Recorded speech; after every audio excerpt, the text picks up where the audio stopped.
Welcome to This Week in Real Estate with Jonathan Harmon and Bryan Nale, your local experts on all things real estate in Middle Tennessee.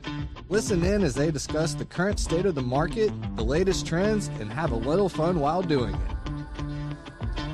We do want to say the opinions voiced on this podcast are for general information only and not intended to provide specific advice or recommendations for any individuals.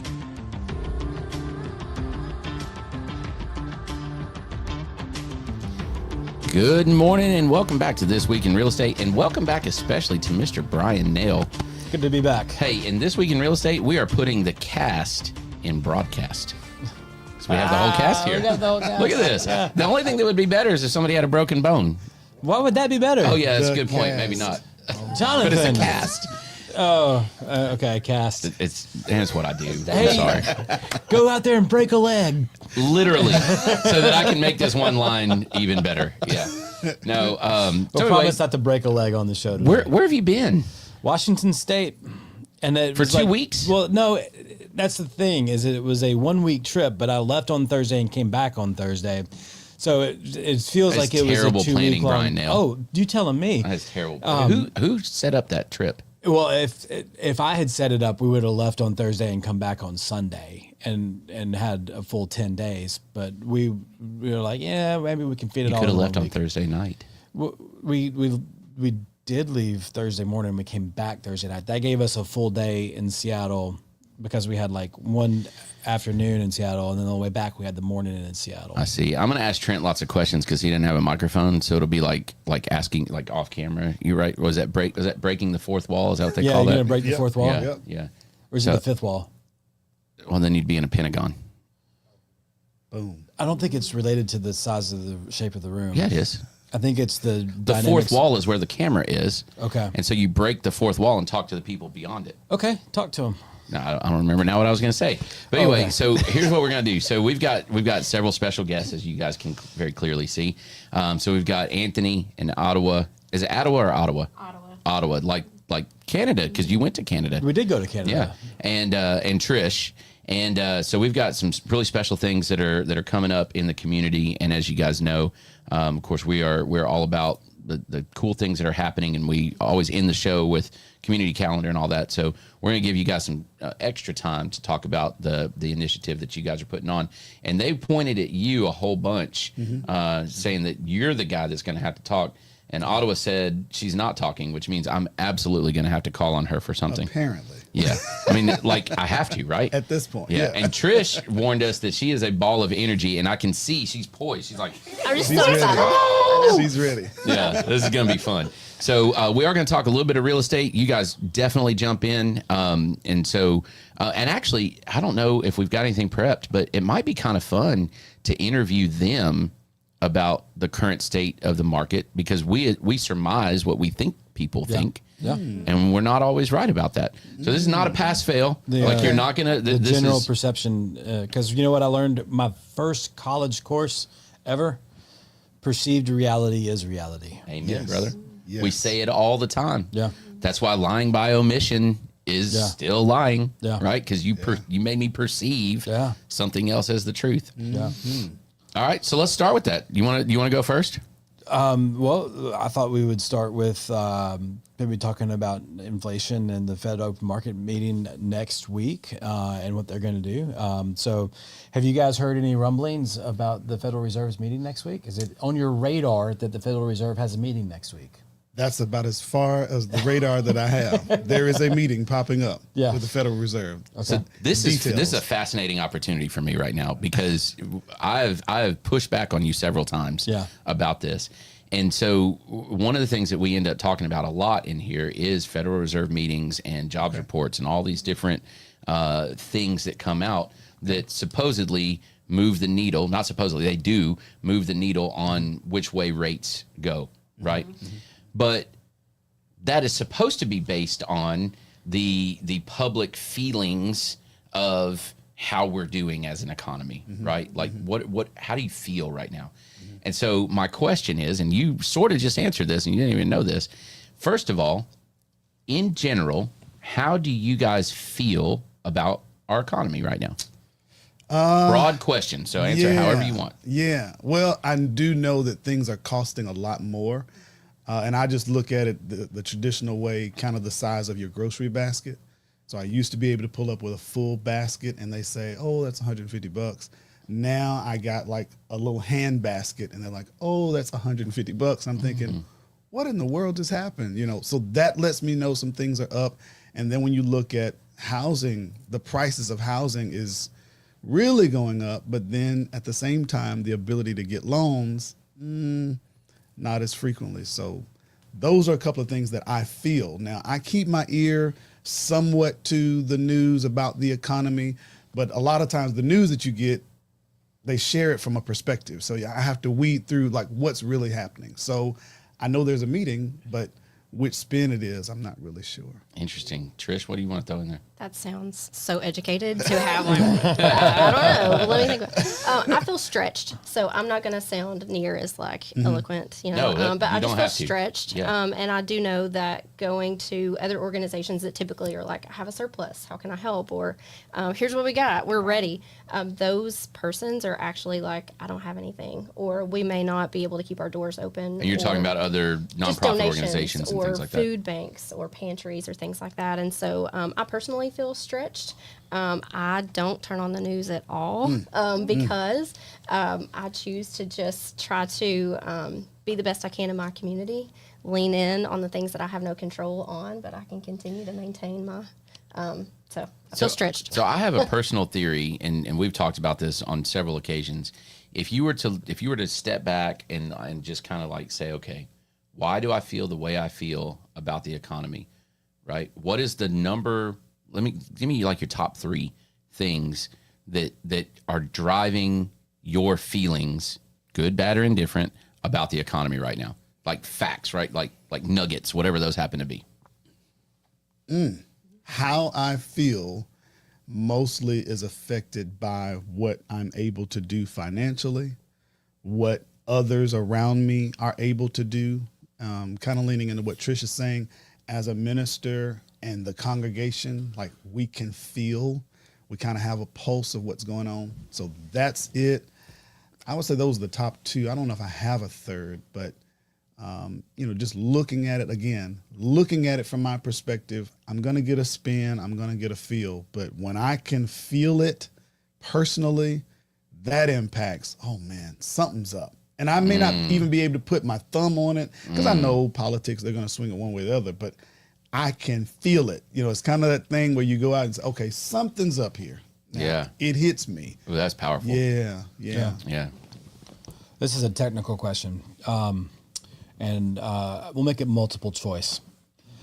Is when the Federal Reserve meets, is their target for inflation 1%, 2%, 3%, or no inflation at all? What is that? Where do they want inflation to be? Their target? Is their target 1, 2, 3, or 0%? This is that civics question that we missed. Would that be 0? On the ACT. So we have a 0 answer. 1%. You can just how much? 1. 1. All right. I think it's 3. It's 2. Oh. 3% is kind of a historical average. They've decided they wanted to bring it back to 2. Ah, okay. So in 2022, in June, it hit a 41-year high of 9.1%. Holy smokes. Wow. So interestingly, you mentioned, I don't know, I did take a lot of economics classes in school. Gotcha. But you hit on something, I don't even know if you meant to, but you literally mentioned your market basket of goods. Yes. Yeah. Right? And that is an economic concept. So when they say, what is inflation? They measure it by the market basket of goods. So how much is that milk, eggs, bread, gasoline? It's right. Yeah. So I was sitting here going, oh, this guy, he's after my own heart right It's now. working. So what's fascinating to me is that, so we didn't just go from 2% to 9.1% overnight. We walked our way up to 9%, and now we've walked our way back down. But but that doesn't mean that we're going into a negative recession or a negative inflation where you'd have deflation. So the costs of goods are still high, and they're projected to continue to go up another 2% every year. And so when you think about if you work in a corporate environment where you're used to getting like a 1 or 2% raise every year, that's to try to help keep your salary up with inflation. Salaries haven't kept up with that. Not even close. Wow. In a lot of cases. And we all feel that, right? Yeah. So bringing it back to the Federal Reserve Board meeting next week, if their target number for inflation is 2%, things that they can do to try to help, get to that goal are raise interest rates if inflation is high, because that should slow down the economy and slow down spending, because it costs more to borrow money. That means companies that produce goods will have to slow down their production because it costs them more money to get access to their lines of credit or to take out the loans they need to produce goods. And it also affects consumers because we pay more for car loans, we pay more on credit card interest rates. So that should slow down all spending. goods, because if they slow down production, your supply shrinks. Right. Price goes up. So, what they're hoping is that because the economy will slow, producers will produce less goods, and yes, that could lead to higher prices. But if they're trying to balance all of that, right? So, and they were getting close. In April, inflation was at 2.3%. It had fallen back down to that, and there was a lot of talk. Okay, well, maybe we will see rates be reduced if we can get closer to that 2% goal, because the Fed doesn't want the wheels to come off the economy and throw us into a recession. They want to get to that 2% inflation.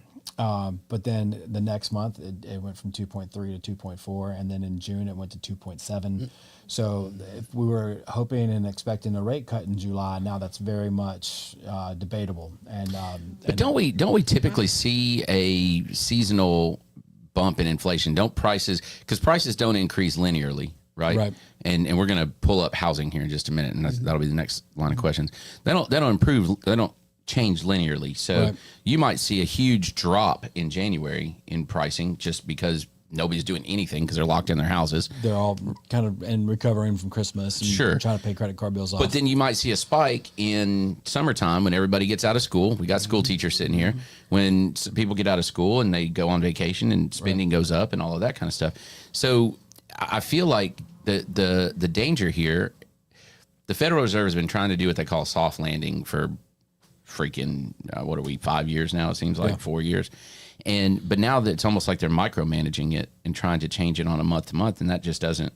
Well, they haven't changed the rates in the last. No, but if they're monitoring 2.3, then 2.4, then 2.7, what happens in August, right? In my mind, if there's a seasonality to it, it should drop just seasonally. We'll have to wait and see, because compounding all of this is tariff discussions and the uncertainty from the administration on what to expect. So economists are like, well, we should be seeing inflation starting to come down, but tariffs are inflationary. So will that counterbalance that? And they're the rope that they have to walk across on this tightrope dance they're doing with rates and our economy, if we go into a recession or not, is so tight, and the margin for error is so thin. And there's so much pressure from the administration to see a rate cut, because I think that most Americans would love to see their credit card interest rate get reduced, mortgage their home equity line of credit exactly. reduced. Now, what's fascinating to me is that mortgage rates don't move with what the Federal Reserve does. So sometimes the Federal Reserve, a perfect example is in 2022, when the Federal Reserve rose rates the first time, mortgage rates went down. So your credit cards, your car loans, your HELOC rates, those things went up, but mortgage rates went down, and that was because the investors that buy mortgage-backed securities were like, okay, thank you, you're taking inflation seriously, and that caused the long-term rates to go lower. So you have this inversion that happened, and that's where all the feelings come in, because ultimately, we say this a bunch as well. Economics is psychology with money, group psychology with money. All right, so I'm going to ask another question. I'm curious y'all's thoughts on this. If somebody came to you and said, "Hey, how's the housing market in Rutherford County right now?" What would your answer be? Really super broad question, right? Booming. Okay. A lot of people moving in. The supply does not meet the demand. Interesting. So the reality is that right now, we're very slow. You're kidding. So the number of closings overall has dropped off substantially over the last each quarter over the last 2 years. We're actually at about half of the activity as we were 2 years ago, like just in general. But your perception is that it's booming, right? Well, I've got reason though. Okay. So our neighborhood, when we moved in 2018, we live at the end of a street that was supposed to finish our neighborhood. Sure. And it was just a dead end street. It wasn't a cul-de-sac. And when we moved in, they said, this is 2018. So remember where the economy was then. The builder, they weren't able to finish. They'll probably never build any homes.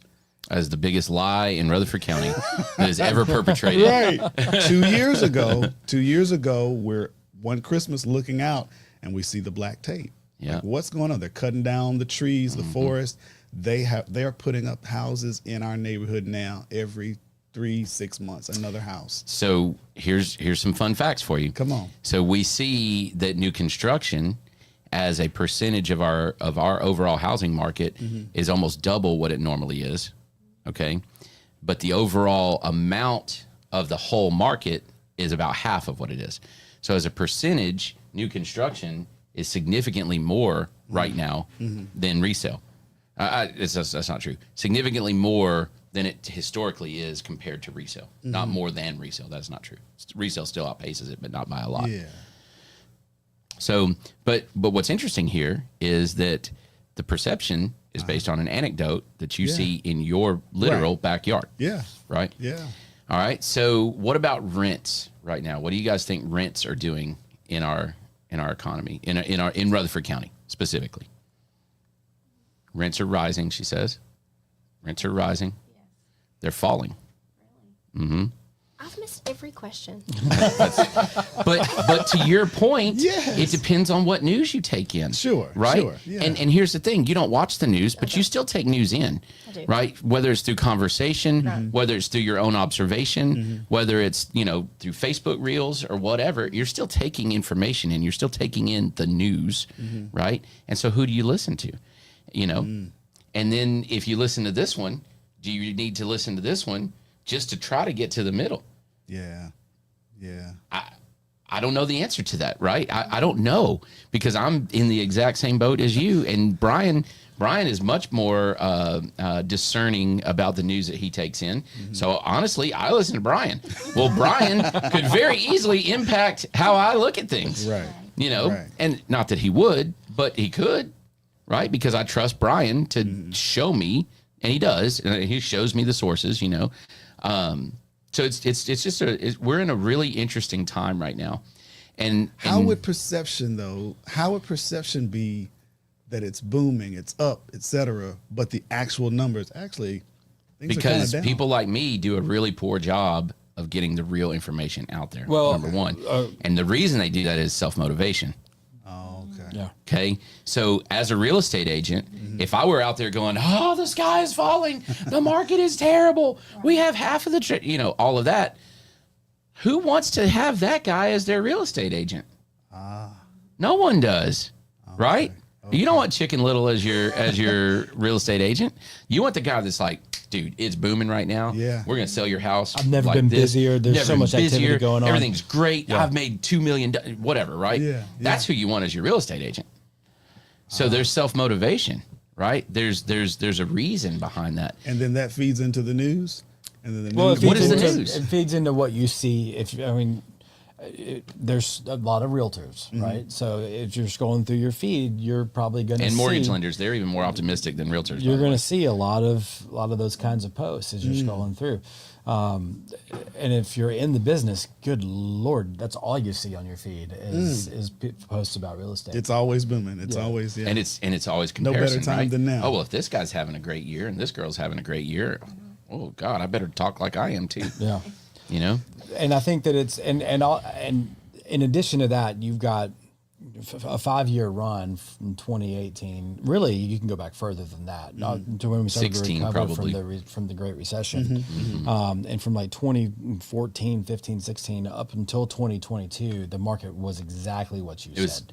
because there was so much growth and so much head of steam coming into Middle Tennessee.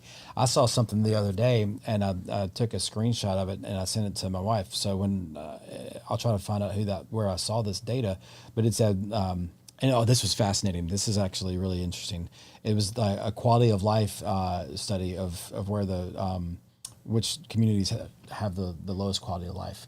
And Tennessee's 50. Tennessee was last on the list. Or the worst quality of life. But then if you pull back and you look past the headline, this study was focused on a lot of factors that would generally make more Republican states lower, because it looked at like gender affirming care, it looked at abortion laws, it looked at things like that in a blue state. So like Vermont, Maine, or in the Northeast are ranked really highly on quality of life. So you have to, and that's where Jonathan talks about me being discerning on my news. You've got to read past the headline and understand, how was this survey completed? How was the study done? Is it biased? And because I think you could frame a study like that in a different way and come up with Tennessee's a great place to live. It's the best state, right? Yeah. And so I love what you said, and I want to hear you guys talk about this, but I love what you said when you said it just feels like there's something else going on. It just feels like something's just off. Man, I feel that. I know Bryan feels that. And I think, and this I'm gonna say this, and I want you guys to talk about this. I think that right there, that feeling is pretty universal right now. Yeah. And not only is it universal, but it's impacting what you do when you walk out the door. It's impacting what you do when you swipe your credit card. It's impacting every decision you make, because you're just a little tight, just a little anxious. Yeah. And sometimes a lot, right? Ooh, yeah. What do you guys think? I'm realizing that I have been caught and that I do not listen to my husband, who's in the mortgage world, and he talks as y'all are talking. I'm like, I'm hearing the wants turn into words. And I think that this is some of the conversation he's been having while we're having our coffee. Right there, that is spectacular. So now I'm like, oh boy, now it's on a podcast, and he knows I've not been listening. I've just been enjoying my coffee. You're gonna show up at home tonight, and he's just gonna be sitting there like. So don't you wish? No, the reality is he probably doesn't watch the show, so you can come home and you can just like blow his mind. There you go. But then, in my defense, if you were to ask him healthcare questions, he would, probably fail everyone. Sure. So there's that. And now I've gone off on my tangent, and I'm thinking, what exactly did you say? And that was the feeling. Yeah. There? Your feelings, your anxieties, those kinds of things. Where are you guys with that? It seems weird, even hearing the news you just gave, or the facts that you gave, which were, hey, here are the numbers, but then you see, you're driving around, you're seeing all these houses being put up, like, man, something's up. Or you'll hear a line from the news to say, oh man, jobs. But then everywhere you go to eat, or everywhere restaurant you go to, oh, they're hiring. Like, wait a minute, now I'm seeing this, I'm hearing this, there's something incongruent here. So then it makes you, I don't know is this the time to buy? I don't know, because based on what I'm hearing, it makes the feeling uneasy that you can't really trust it. There was a time where you could, hey, you need to buy now because you could trust, okay, this is getting ready to go. Now, everything's so lopsided, you don't know. Yeah. You can't really put your finger on it. Yeah. Adowa, what do you think? Turn your mic, Trish. Just thinking about me personally, I kind of hesitate on what I buy, how I'm spending, just to make sure that I have enough just to support my family, support my more career. Than you used to? Yes. Yeah. Yes, more than I used to. I love to shop. Fun fact about me. So now I'm very hesitant on what I spend or how much I'm going to the stores. Now I do a lot of window shopping because I'm just trying to prepare my savings, what I have to be ready. Like if I retire soon, I just want to be able to be comfortable and have enough. Do you think that is a personal maturity thing? Do you think that is a reaction to your perception of the current climate? I think it's a combination of both. Mm-hmm. It's how I've learned, what my mom taught me, what my grandparents taught me, as well as what is currently going on. Yeah.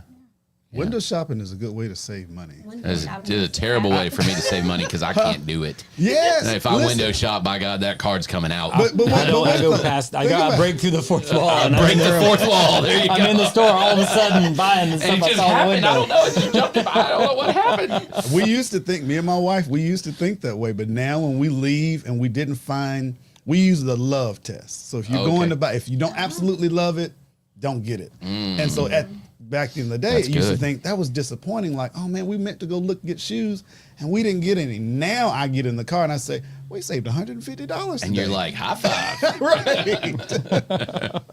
That's awesome. All right. I think we should go to This Is Real. Yeah. Okay. So we're gonna take a little break on this conversation. Turn and look at this screen right here.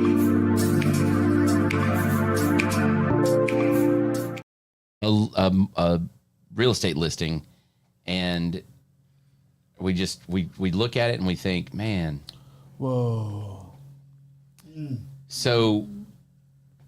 Is that a graveyard? That is definitely that is more than a graveyard. That is one heck of a cemetery. Actually, that is not a graveyard.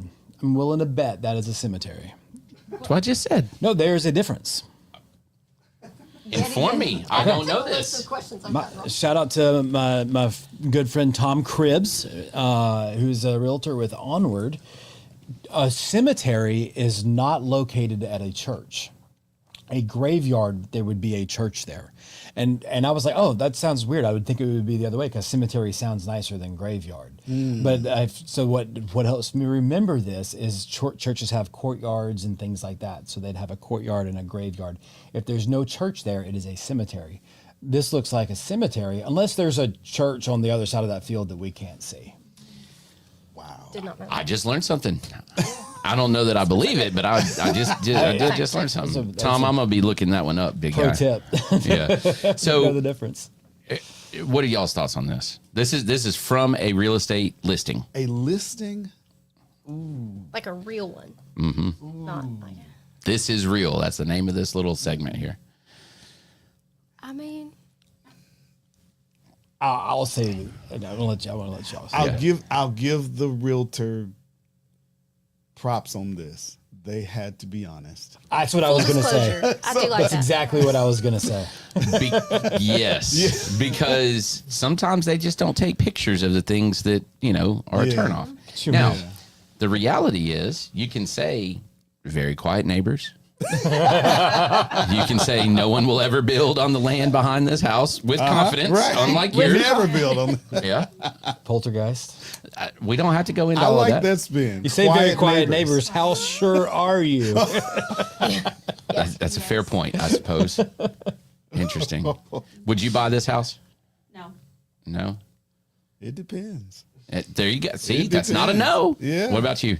I mean, maybe my family's right next door, and so all things, and then you lean into no neighbors. It's quiet. Yeah. I think there's a definite buyer for this home. There's some like you get this listing, you have to lean. You said this, you have to lean into it. You have to lean into what you're selling. I have no problem with this, just so you guys know. You have to find the people who maybe they do like ghost hunting. Maybe they do like or the supernatural. Maybe they do like. Maybe they. Or they may not be bothered by it. Yeah. That's me. Yeah. Well, those are people that it's harder to market to that, but like you can really market to the community of people who would kind of get their kicks off on something. But like if the this. house is spectacular, I don't care what's next to it. Yeah. I mean, to some extent. Airport? To some extent. Yeah. I need to walk my statement back just a little bit. Trains. Yeah. I need to walk my statement back just a little bit. All right. So now let's Trent, thank you. This is a good one. And we're gonna talk about what you guys came here to talk about. Awesome. So I'm pretty excited about this. So who's gonna start? I'll start. They pointed at you anyway, buddy. Yeah. So we have a ministry at our church, Highway 231 South Church of Christ, called We Give. It started about 8 years ago as an initiative for a back to school bash. And the lady that leads it, Jan Treese, she comes to me and she says, Brother Anthony, I want to do a back to school bash. Now, we were growing at the time, smaller congregation, but we were growing. Where are you guys at? We're right on Highway 231 South, headed towards Shelbyville. Okay, on the left. On that end. Got it. Yeah. Okay. And so I'm thinking, okay, we got about 100 members, and I'm thinking, man, maybe we could do 100 backpacks. That's good. And I'm thinking the logistics of like, okay, push come to shove, everybody could handle a backpack. Now, here was the caveat. They weren't just backpacks. We were wanting to do fully loaded backpacks. So go to the schools, get the school list, and have it already ready. So would you like this is a 3rd grade backpack and this is a 4th grade backpack? General. Everybody could kind of use it, you know? Notebooks, pencils, pens, that kind of stuff. Yeah. She comes back and says, oh, I was thinking 1,000. I'm saying, whoa. How could we do, and I'm looking at long story short, we did 1,000 in our first year. I'm going to stop you for 1 second. Yeah. That is amazing. Yeah. But you just said something. We need to get to know each other because I really like you. One of the things that you just did, and it is a stump for me, okay, is you didn't say we can't do that. You said, how can we do that? Sure. And that is a massive difference in that mindset. Oh, yeah. Always is mine. So that kudos to you. That is fantastic. Carry on. Yeah. So then subsequent years, we are, hey, let's do 2,000 backpacks. And for several years, we're 2,000, 2,500. She's partnering with sponsors. She's putting it out. Hey, we need 2,000 pencils. She finds a location that, hey, we've got pencils. We've got markers. And then it was, hey, let's do shoes. Because a lot of the kids that we're serving don't have shoes. 2,000 pairs of shoes? Why not? Oh. Then it went to, hey, let's do physicals. Because a lot of the people that are coming, their kids need sports physicals, et cetera. One of our years, 4 or 5 years in, one of the people that came, she came to our church the next day and she shared how that event blessed them. She said, I brought my 4 boys. They all play sports. They all got their physicals. They all got fully loaded backpacks. They got their vision checked. They got haircuts. They got a school photo, whether we buy them or not. Like all of this, she's like, that's hundreds of dollars for me. You know, she's a single mom. Times 4. Yeah, for all of my kids. Just the backpacks would have blown her mind. So then we kind of went on, and then we noticed the impact that it had on the community. Everybody else is kind of pitching in, doing a back-to-school bash. Murfreesboro City Schools comes in. Hey, we want to, forego hours, and we'll put our efforts behind you guys because you're able to reach the people. So now we've shifted to understanding, okay, everybody's doing a back-to-school bash. Everybody's getting backpacks. But there's a segment of our population that is really in need. The McKinney-Vento families. These are the unhoused. The Atlas program, Murfreesboro City Schools, unhoused individuals. Folk that we know really, really need. They might not even be able to get to your backpack. Bingo. So then we began to, how do we serve them? Mm-hmm. So it shifted from, hey, back to school bash, to now looking at how can we best serve them. And with all the efforts that we were doing, not just for school, but even Christmas, coat giveaway or things of that nature, it then shifted to what we call now We Give. So the We Give ministry has several events. One of the highlights, back to school bash that's coming out.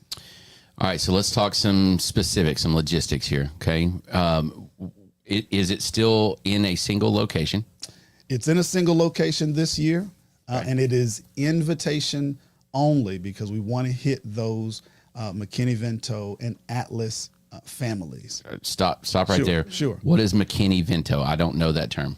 So that is students who are in the Department of Education. So they are, within our school system, and they have sort of during registration documented that they are living with someone, living in a car, living in a hotel. They essentially are in transitional housing, so they don't have. So they would be served by the Atlas program as well, right? Correct, for those county If you're not familiar with Atlas, that is food being sent home over weekends for students that may not eat over the weekend.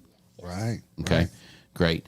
And so you get, I'm assuming you get a list from school system, and then what? Well, and I'm actually going to say Jantrice has a really close partnership with those representatives for McKinney-Vento and Atlas. And so they work day to day. It's not just certain checkpoints or, hey, let me give you a list and then we'll touch base later. It's every day. It's there are phone calls and things. And so essentially we receive the numbers and the listings and those things and we just start preparing. And I sort of look at you as I say that. I'm one of the newer persons. I volunteered last year. Had no idea. I just knew there was an extra set of hands that were needed. No idea the community that we were serving or those that were providing the service. And I just fell in love with the atmosphere and the hugs that I'd gotten. I mean, just the day that I had. And as I was leaving, Jantrice was like, how was it? Did you have a good time? I was like, yeah, I had such a good time. And she just in passing was like, can you believe that those kids are like not going home to their home or, what do you mean? They're sleeping in a motel room or a car. Yeah. And so when you say logistics, I actually would love to use that as a segue to encourage everybody to go look at the Tennessee State Report Card because it has Department of Education, these statistics that we're talking about and we're all feeling. We're like, I think the number of homeless individuals is going up. Oh, I feel yes, that, please share. But when you look at, again, our Department of Education report cards that they put out, we're at now a 3% homelessness rate for our students, and that's in both the county and the city schools. In Rutherford County, Murfreesboro City. Yes, and so you can track those reports back, and they went like 0.5%, 1%. The city and county would have a little bit of a difference, and now both our city and county school systems are at a 3% unhoused or homeless rate. Wow. And I think that is wild, insane. Y'all. I never would have guessed that. So we feel that because instead of, saying, we can't do, that would be like, what can we do? And so this year, I think how do that's they really get our there? theme. How do you reach that's fun too. the people? So there are social workers that work through those programs that are able to reach out to them. So like she mentioned, Jantrice is in contact with them. She's in partnership with them basically to say, hey, who, how many, what are the average numbers? Can we get an invite directly to them? And, we have these events. One of the ones we did in the fall or in the winter last year, a warm winter wishes event. We took over lanes, trains, and automobiles, rented it out. Hey, the kids are going to be able to come in and bowl. Kids, parents, if you can get here, we got that. And we had a gift card store. So you go into this room that we've kind of turned into a store, get whatever gift cards you want, Domino's, Popeyes, all these different gift cards that were donated through these connections. And you get to bowl, you have a good time. And then, here's coats, here's socks, here's shoes.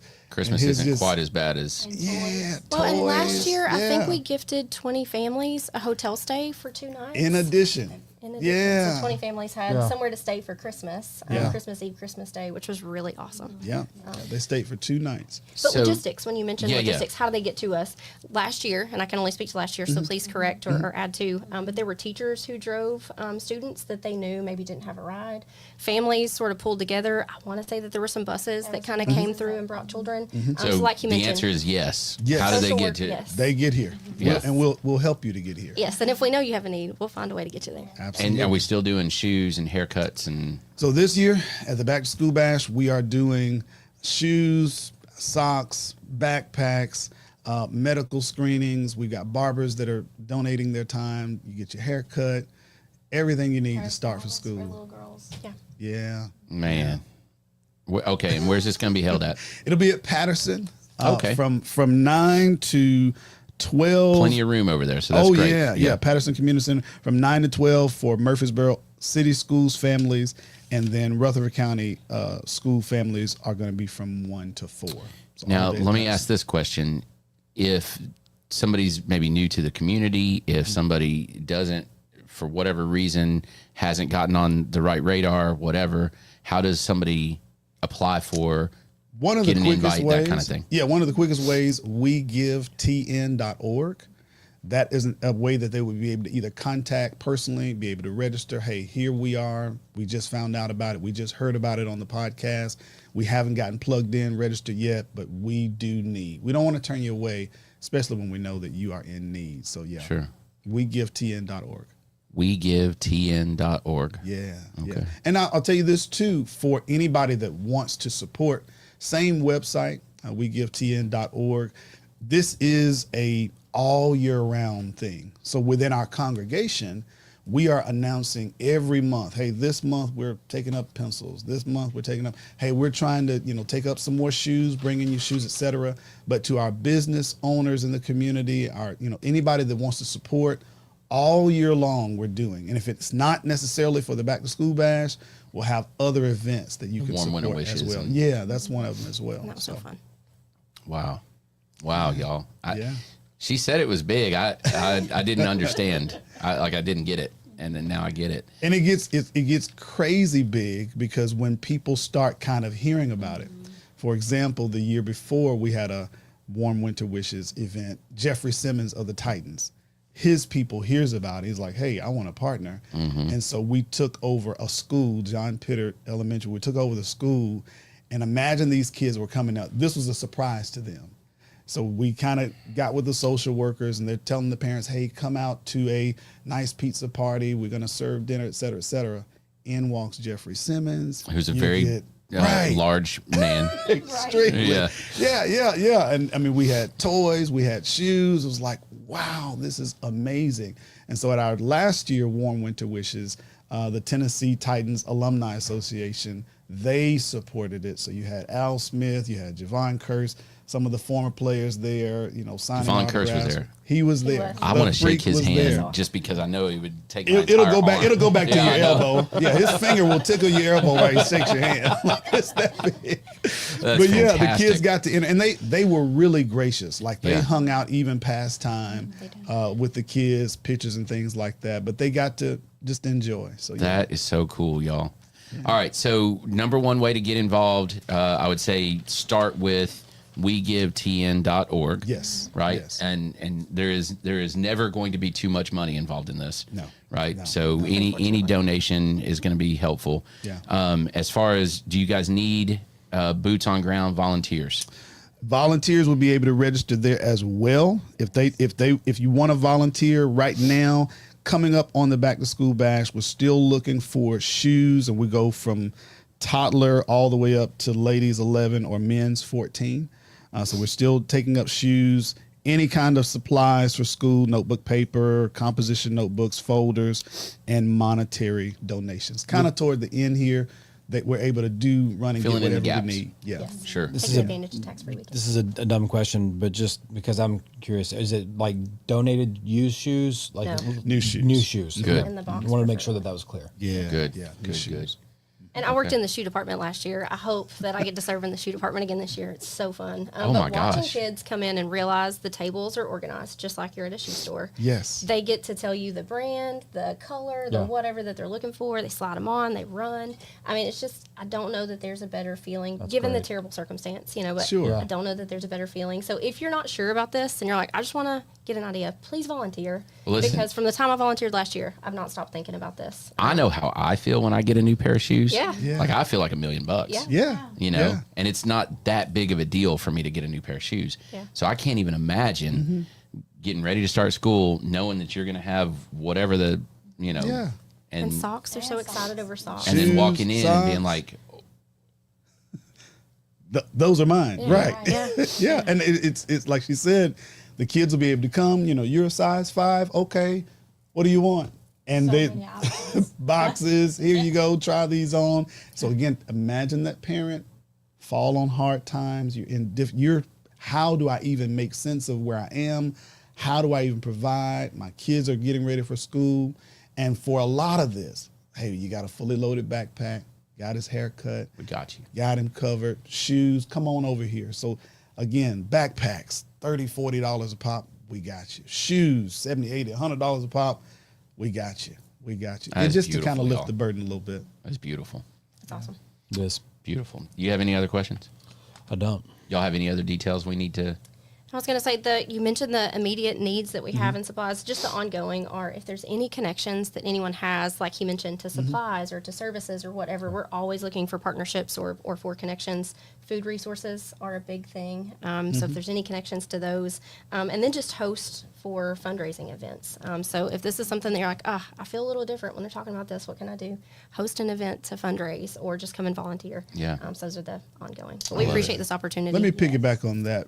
Because it's all year round, We have meetings at our congregation or different locations throughout the year. If you're a business owner or whatnot, you just want to hear like, hey, let me find out when the next meeting is. You come, you'll see how you can support. We've had people to, hey, I know we got pencils. You know, I know a company, they're giving away so many. I know backpacks. They're selling backpacks for, $2 or $3 a pop. Hey, we would love that resource. How can we connect? How can we be a part? So on that note, do you guys, and you may not want to, and that's okay, right? But is there a particular group or, several folks that you wanted that has been, you mentioned the Titans, obviously. Is there some other sponsor, some other partner that you guys have had that you want to kind of give a shout out to? It's perfectly okay if you want to. I also understand the pressure of doing that and forgetting somebody. So if you don't want to, I get that too. I don't want to forget anybody. The Titans ones I can remember because, obviously they're very visual, and that's an experience, not just an item, right? Yeah. Both. And with every year, I couldn't list them all because we get so many that support behind the scenes. Some who say, hey, just here, whatever you want to do here, give these to the kids. I wouldn't want to forget anybody, but we thank you for all of them. Perfect. And I've experienced a lot of that of like, hey, I want to give, but I don't want anybody to know, or I don't want to. And so it's those secret givers. So yeah, we just appreciate all of everybody. Yeah. Very good, man. Great. That's awesome. That's what I needed this today. Yeah, I needed this. It's been a week, y'all. So this week in real estate's been a week. Yeah, it has. Thank you guys for coming on. Yeah. And I'll tell you, and what you're doing too. Thank you for what you're doing. I didn't know about this. I didn't either. And even before I knew about this, I would say things like, man, Rutherford County has some of the kindest hearted, most giving people on the face of the planet. And now I'm like, well, there you go. There you go. Yes, indeed. Yeah. We know it. We see it firsthand. Yeah. Very good. All right. You got anything else? I don't. Trent, you got anything to throw out there? Well, you can tell me and I can relay it. We can play telephone. Ottawa, you got anything else? I don't. Thanks for having us. Yeah. Well, thank you for reaching out, and I'm glad we were able to get this on there. When is the bash? August the 2nd. Oh my gosh. Yeah. We're in the final push. Next weekend. Yeah. Yes. I said tax-free weekend. We're taking advantage of these donations that come in. Is that this weekend? Tax-free weekend this weekend, so you can buy stuff. Yes. To give to them and not pay sales tax. Yes. That's why I have to donate. Yes. Let me ask you this question, because this is important to me as well, is a lot of times, and I don't know if this is true with you guys yet, do you have partnerships where you can stretch my dollar further? So in other words, if I buy a $40 backpack or I give you $40, can you buy 3 backpacks for $40 where I can only buy 1? Yes. Sometimes some of the shoe stores around will say, hey, we'll give you so many more shoes if you buy so many. So buy 2, get 1 free type. Yeah, that they don't really advertise. But because they know we're 501c3, they're going to be able to help, sure. So, yeah, we have that as well. So my point in that is if you feel compelled to help, the most help comes from monetary donations through y'all's partnerships that you've already worked for years to build. Yeah. I think of Second Harvest is my best example of that, right? 25 cents is an entire meal, right? Where it's not even a can of food from me, right? You know what I mean? But even with that though, I still think of it kind of like a church deal to where, hey, we can break this down to bite size. We tell our members all the time, like, hey, when you go for your kids, school shopping, et cetera, for sure, buy an extra pair of shoes. Absolutely. And that just, okay, I did it. And now if everybody does that, wow. 100%. But if you're watching this right now and you just want to help out, don't feel like you're taking the easy way out by just making a cash donation. Because a lot of folks do that, right? Like, oh, I don't want to just give cash. Let me give something. Oh, that's tremendous. But the cash may go further through you guys. Certainly. Okay. That's a great point. Good stuff. All right. I think that's it. Trent, we did it. As you say. Thank you. Y'all did it. All right. Thank y'all. Thank you so much. Play our outro there, and we're out.